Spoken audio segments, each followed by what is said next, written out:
नमस्कार दोस्तों, स्वागत आप सभी का एक बार फिर से आपके अपने YouTube चैनल के अंदर। दोस्तों, आप सभी की भारी डिमांड के बाद आज हम लेकर आए हैं क्लास 9th के अंदर विज्ञान का कार्यपत्रक की कंप्लीट सीरीज, जिसको सबसे पहले सबसे जल्द करने वाले हैं। आपको सभी के सभी कार्यपत्रक इसी चैनल पर मिलने वाले हैं। देखिए, क्लास 9th के अंदर ये नई कार्य पुस्तिका शामिल की गई है। इसके अंदर छात्रों के अंदर ज्ञान की वृद्धि, अभिरुचि और अभिवृत्ति और कौशलों की वृद्धि करने के लिए ये कार्यपत्रक शामिल किया गया है। आपके इस पुस्तक के अंदर कुल मिलाकर टोटल 64 कार्यपत्रक हैं। कार्यपत्रक 1 से 12 तक आप पढ़ेंगे जीवन की मूलभूत इकाई यानी कोशिका के बारे में, जिसको आप सेल बोलते हो, उसके बारे में। ठीक है। कार्यपत्रक 13 से लेकर के कार्यपत्रक 23 तक आप पढ़ने वाले हो प्राकृतिक संपदा के बारे में। कार्यपत्रक 24 से 38 तक आप पढ़ोगे परमाणु और अणु के बारे में। कार्यपत्रक 39 से लेकर 46 तक आप ऐसे पढ़ोगे कि हम बीमार क्यों पड़ते हैं, उनके बारे में। कार्यपत्रक 47 से 50 तक आप फसल उत्पादन एवं प्रबंधन पढ़ोगे।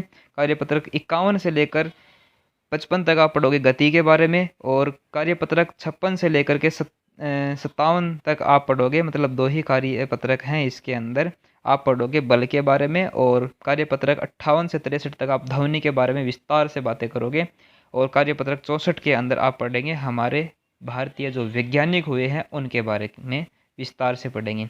तो अभी हम कार्यपत्रक 1 शुरू करने वाले हैं। इस कार्यपत्रक का उद्देश्य ये है, या फिर अधिगम बिंदु, इसके अंदर क्या क्या सीखोगे आप। तो इसके अंदर आप कोशिका की प्रारंभिक जानकारी सीखने वाले हो। जीवन की मूलभूत इकाई क्या होती है, कोशिका होती है। उसके प्रारंभिक जानकारी मतलब स्टार्टिंग में जो बेसिक नॉलेज है वो हम यहाँ पर पढ़ने वाले हैं।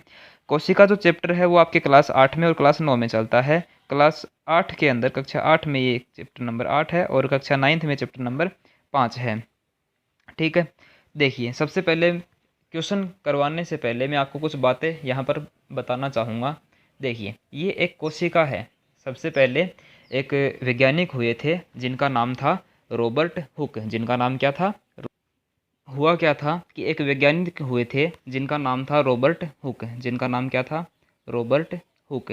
इन्होंने सबसे पहले एक पौधा लिया, कॉर्क की पतली झिल्ली ली। कॉर्क एक पौधा होता है, उस कॉर्क की पतली झिल्ली ली। ठीक है। उसको एक सूक्ष्मदर्शी इन्होंने इनके पास था, उनसे इनको देखा। बहुत बारीकी से जब देखा गया तो ये काम इन्होंने 1665 में किया था। तो जब इन्होंने देखा तो इनको एक अजीब सी एक दीवार, जो कि ईंटों से बनी हुई दीवार होती है, ये जो जिस प्रकार से आप यह संरचना देख पा रहे हो, इसी प्रकार की संरचना दिखाई दी। और उन्होंने बोला कि ये तो एक कमरे के जैसे छोटे छोटे कमरे की तरह है, एक कोशिका जिसके अंदर कुछ चीज़ें मतलब रखी हुई हैं। तो सबसे पहले उन्होंने, रॉबर्ट हुक ने, कॉर्क की एक पतली झिल्ली के अंदर 1665 में इस प्रकार की मधुमक्खी की छत्ते के जैसी संरचना देखी थी। ठीक है। लेकिन यहाँ पर जो चित्र दिया गया है वो किसी कॉर्क का नहीं है। यहाँ पर जो चित्र दिया गया है ये किसी कॉर्क का ना होकर एक प्याज की झिल्ली का चित्र है। ठीक है। जिसके अंदर आपको पता है कि एक इस प्रकार की एक छोटी सी कोशिका है, जिसके अंदर ये जो बाहरी आवरण होता है इसको हम कहते हैं कोशिका झिल्ली। इसके बीच में जो है ये केंद्रक है, और इसके बीच में इस पतले पतले धागे के समान दिख रही है, इसको हम कोशिका द्रव्य धागा बोलते हैं। खाली इस जगह को हम रिक्तिका बोलते हैं। और केंद्रक के बीच में देखो, ये छोटे से बिंदु की तरह आपको दिख रहे होंगे यहाँ पर, ये है केंद्रिकाएं। प्रत्येक कोशिका, ये एक और कोशिका है, इस प्रकार से एक और कोशिका, मतलब ये ईंटों, जिस प्रकार से हम दीवार बनाते हैं उसमें ईंटें इस प्रकार से रखते हैं, इस प्रकार से ईंटें रखते हैं, उसी प्रकार से यहाँ पर ये रखी हुई हैं। इस प्रकार से फिर दीवार बन जाती है।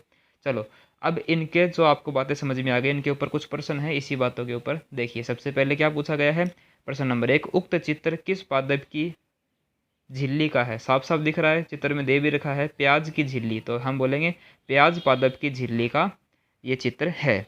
उक्त झिल्ली की संरचना की तुलना किस प्रकार की दीवार से की जा सकती है। आप साफ साफ बोल सकते हो कि जो ऊपर संरचना दी गई है उसे हम ईंटों की दीवार से तुलना हम कर सकते हैं।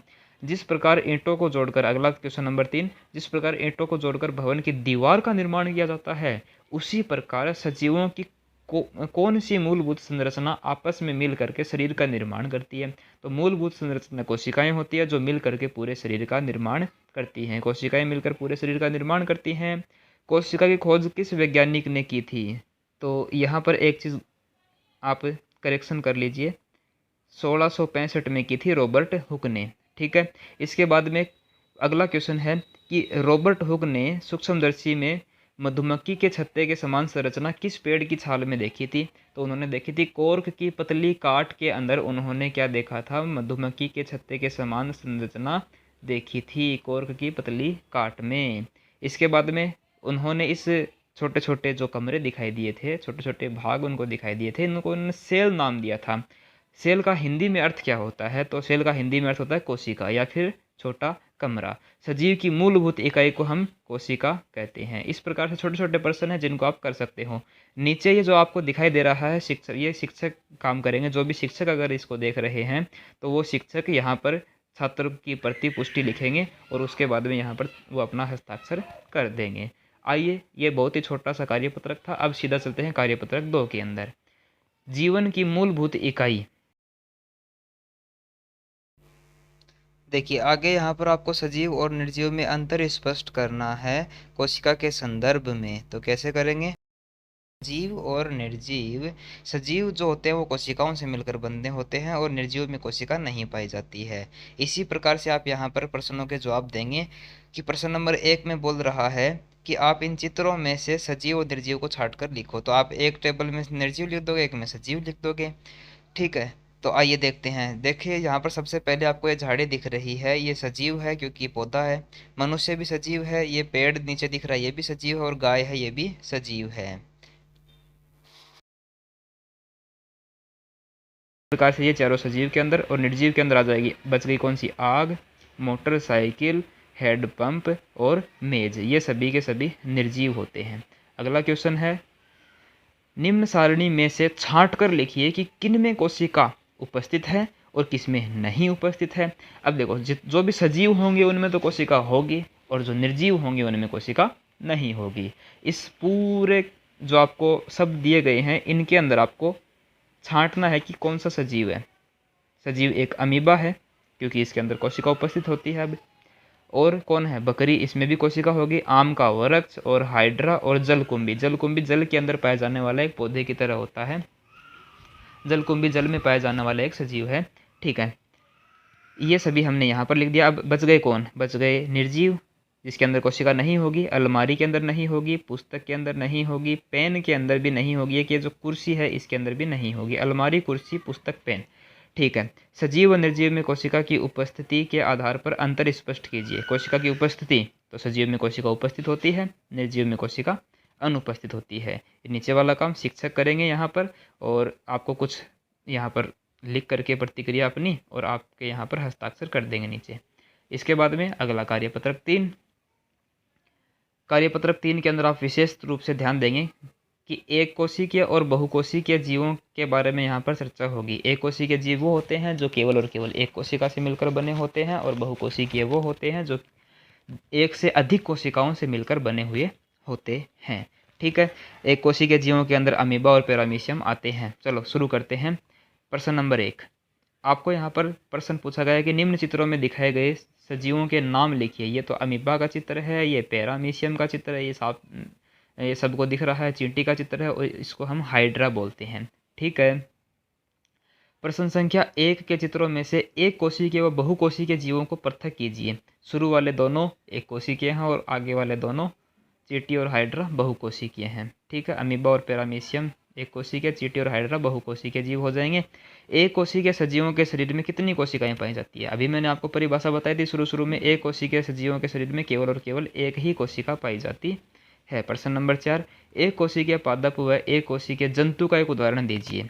देखो, एक क्लोरेला नामक का पौधा आता है। ठीक है, वो पौधा एक ही कोशिका से मिलकर बना होता है, अर्थात वो एक कोशिकीय होता है। जबकि एक कोशिकीय जंतु की बात करें तो वो हो जाएगा अमीबा। इसके अलावा आप पैरामीशियम भी लिख सकते हो। अच्छा, पौधे के बारे में मैं आपको बताना चाहूँ, पौधा एक और पौधा होता है जिसको हम एक कोशिकीय पौधा बोल सकते हैं, जिसका नाम होता है क्लेमाइडोमोनास। क्या नाम होता है? क्लेमाइडोमोनास। ठीक है, ये नाम भी आप लिख सकते हो। पौधा है एक प्रकार का, एक कोशिकीय। ठीक है, चलो आगे चलते हैं। प्रश्न नंबर 5, मुर्गी के अंडे में कोशिका की संख्या कितनी होती है? मुर्गी के अंडे में एक ही कोशिका होती है। प्रश्न नंबर 6 देखो, ऐसी एक कोशिकीय संरचनाओं के उदाहरण दीजिए जो अपनी आकृति बदलने में सक्षम होते हैं।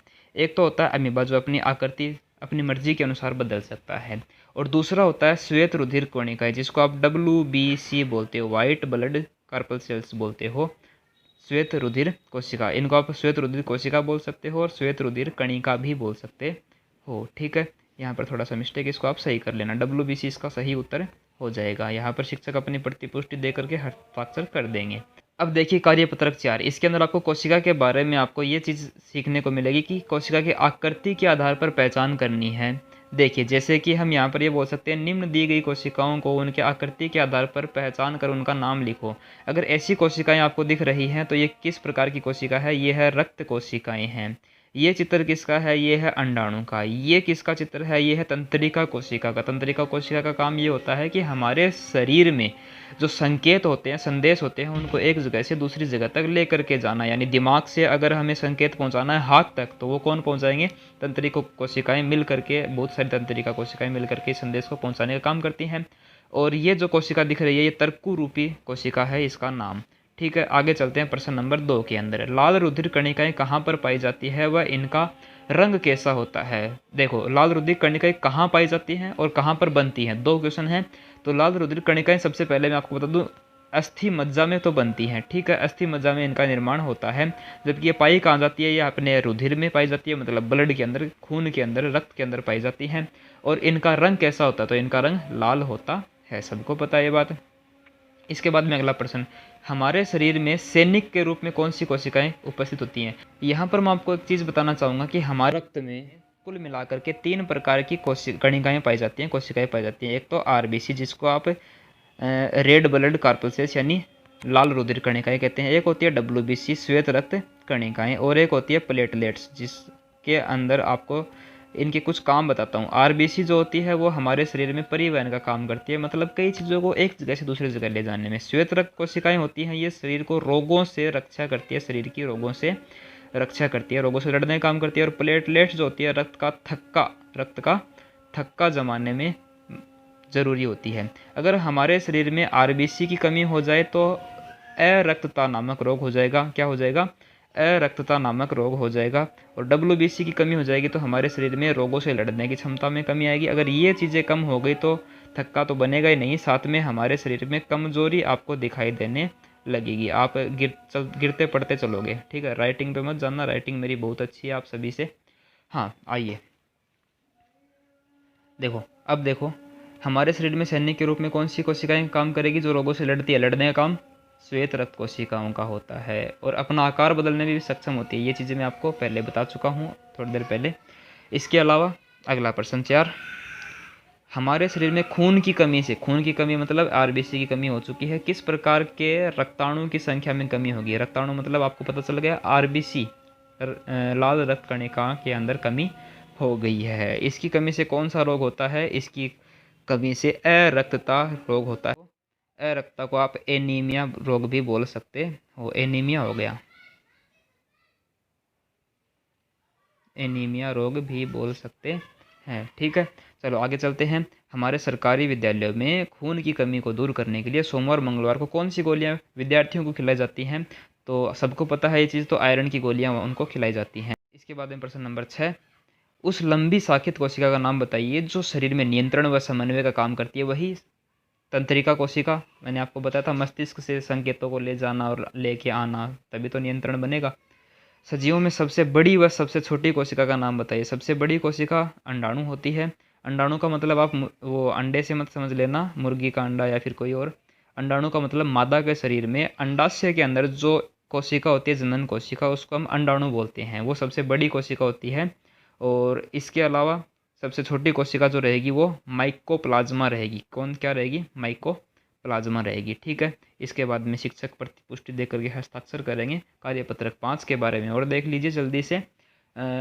जीवन की मूलभूत इकाई कोशिका के बारे में आपको बताना है। कोशिका के चित्र में विभिन्न अंगों की पहचान करना है। साथ ही साथ मैं आपको ये बताता चलूँ, ये जो चित्र हैं इनकी प्रैक्टिस आपको करनी है अपनी नोटबुक के अंदर, मतलब इनको बार बार बना करके आपको देखना है। करत करत अभ्यास थे, जड़मति होते सुजान है।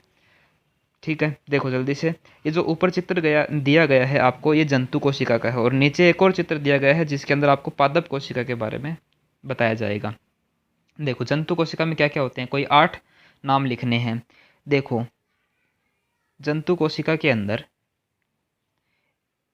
ये आपको सबसे बीच में गहरे धब्बे के रूप में दिखाई दे रहा है, इसको हम केंद्रिका कहते हैं। ठीक है, और ये यहाँ पर इतना इतना जो है इसको हम कहते हैं केंद्रक। ठीक है, केंद्रक के अंदर धागे की जैसी संरचना आपको दिखाई दे रही होगी, उसको हम कहते हैं गुणसूत्र। ठीक है, बीच में खाली बुलबुले के जैसी संरचनाएं भी होती हैं कोशिका के अंदर, जिनको हम रिक्तिका कहते हैं। और ये जो आपको दिखाई दे रहा है ऐसी संरचनाएं, इनको हम कहते हैं माइटोकॉन्ड्रिया, जिसको हम कोशिका का शक्ति ग्रह भी कहते हैं। यहाँ पर जितनी भी ज़रूरत होती है कोशिका को ऊर्जा की, वो सारी ऊर्जा माइटोकॉन्ड्रिया में ही बनती है। ये होता है गोल्जी कोय, ये गोल्जी कोय है। ये छोटे छोटे बिंदु के रूप में आपको जो दिखाई दे रहे हैं, छोटे छोटे गोले दिखाई दे रहे हैं, बहुत छोटे, इनको लाइसोसोम कहते हैं। और बाकी जो द्रव्य भरा रहता है इसके अंदर, कोशिका के अंदर, मतलब इस पूरी कोशिका के अंदर द्रव्य भी भरा रहता है पूरी कोशिका के अंदर, उसको हम कहते हैं कोशिका द्रव्य। ठीक है, इसके बाद में आगे चलते हैं पादप कोशिका। देखो थोड़ा सा अंतर होता है जंतु कोशिका और पादप कोशिका के अंदर, आप प्रैक्टिस करोगे तो पता और चल जाएगा। पादप कोशिका के अंदर कोशिका झिल्ली तो होती है और कोशिका भित्ति भी होती है। मतलब ये जो आप देख रहे हो अंदर वाली साइड में, ये है कोशिका झिल्ली, और इसके बाहर में आप ये देख रहे हो, ये क्या है, कोशिका भित्ति है। ये क्या है, कोशिका भित्ति। यहाँ पर मैंने नामांकित किया भी है, बाहर वाली को हमने कोशिका भित्ति बोला है, अंदर वाली को कोशिका झिल्ली बोला है। इसको मैंने आपको पहले बता दिया, माइटोकॉन्ड्रिया होती है जो ऊर्जा प्रदान करता है, खाली जगह को हम रिक्तिका कहते हैं, और सबसे बीच में होता है उसको हम केंद्रक कहते हैं। और ये जो यहाँ पर आपको दिख रहे हैं, ये लाइन के जैसे आपको दिख रहे हैं, इनके ऊपर बहुत बारीक बारीक बिंदु के समान इस तरीके से संरचनाएं आपकर यहाँ पर होती हैं। ठीक है, एकदम बिंदु के समान यहाँ पर संरचनाएं होती हैं, छोटी छोटी छोटी छोटी, जिनको हम राइबोसोम कहते हैं। इसलिए इसके बाद में ये जो आपको गुच्छ दिखाई दे रहा है, गुच्छा दिखाई दे रहा है, इसको हम कहते हैं साइटोप्लाज्म। ठीक है, टोटल मिलाकर के 8 नाम आपको मैंने बता दिए हैं, एकदम विस्तार से जूम करके दिखा दिया। अभी आपको क्या करना है, ये जो चित्र में आपको है, पादप कोशिका का और एक जंतु कोशिका का, ये आपको अच्छे से नोटबुक में प्रैक्टिस करनी है। इनको बना बना कर देखना बार बार में, क्योंकि एग्जाम में डायरेक्ट क्वेश्चन पूछा जाता है कि चित्र बनाओ पादप कोशिका और जंतु कोशिका का। यहाँ तक 5 कार्यपत्रक अपने हो चुके हैं। आगे के जो कार्यपत्रक हैं, कार्यपत्रक 6 से लेकर के आगे के जो होंगे, उनके आगे वीडियो आपको इसी चैनल पर मिलने वाले हैं। तो चैनल को सब्सक्राइब कर लीजिए ताकि आने वाला वीडियो आपको जल्दी से जल्दी मिल जाए। अगर वीडियो अच्छा लगा है तो लाइक कीजिए, हमारे परिवार में शामिल होने के लिए चैनल को सब्सक्राइब कर लीजिए। मिलते हैं अगले वीडियो में, तब तक के लिए बहुत सारा धन्यवाद, बहुत सारा आपका प्यार।